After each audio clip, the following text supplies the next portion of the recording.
siapa diri kita? Pertanyaan sederhana ternyata sulit juga jawabannya. Apalagi kalau kita punya lebih dari satu kepribadian. Ya, kepribadian ganda.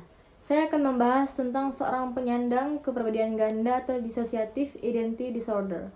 DID merupakan gangguan kejiwaan yang banyak menuai pertanyaan. Apakah yang dirasakan oleh penyandang-penyandang ini? Apa yang menyebabkan mereka seperti ini? Dan adakah cara untuk menyembuhkannya? Dissociative Identity Disorder atau DID merupakan kondisi di mana di dalam satu individu terdapat dua kepribadian atau lebih kepribadiannya. Kepribadian berbeda tersebut dikenal juga dengan istilah alter ego. Sementara kepribadian yang original atau utama dikenal sebagai host. Ciri utama dari DID adalah disosiatif atau rasa terlepas dari pikiran sendiri. Seorang penyandang DID akan mengalami ini ketika dirinya diambil oleh alternya. Fenomena ini dikenal dengan istilah switch. Ketika berada di bawah kendali salah satu dari alter seorang, penyandang DID biasanya tidak sadar sehingga ketika dia bangun, kembali dirinya tidak akan ingat apapun yang terjadi saat di bawah kendali alternya. Meskipun demikian, terkadang ada situasi di mana penyandang DID dapat melihat apa yang terjadi saat tubuhnya diambil alih. Namun, ini hanya dapat terjadi jika diizinkan oleh alternya. Seorang penyandang DID dapat memiliki ratusan alters, namun jumlah rata-rata alter bagi penyandang DID adalah kurang lebih dari 10. Setiap alter memiliki kesadaran sendiri. Mereka memiliki nama, kepribadian yang unik berbeda dengan hostnya.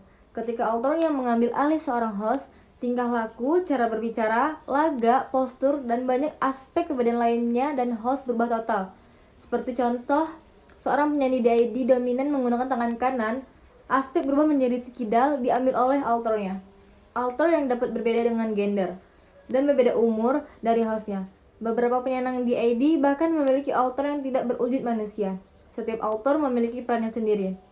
Oleh karena itu, mereka memiliki wujud yang berbeda-beda. Misalnya alter dalam wujud robot. Mungkin saja timbul untuk menekan kondisi dalam situasi-situasi yang punya stres. Lalu apa yang sebenarnya yang menyebabkan DID?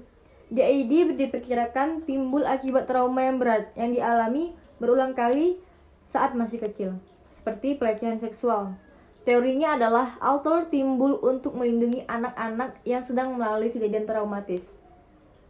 Dan cara menampung trauma dan ingatan pahit. Contoh kasus DID paling suram adalah Jenny Haynes yang memiliki lebih 2000 alter akibat pelecehan seksual yang dilakukan oleh ayahnya saat dia masih kecil.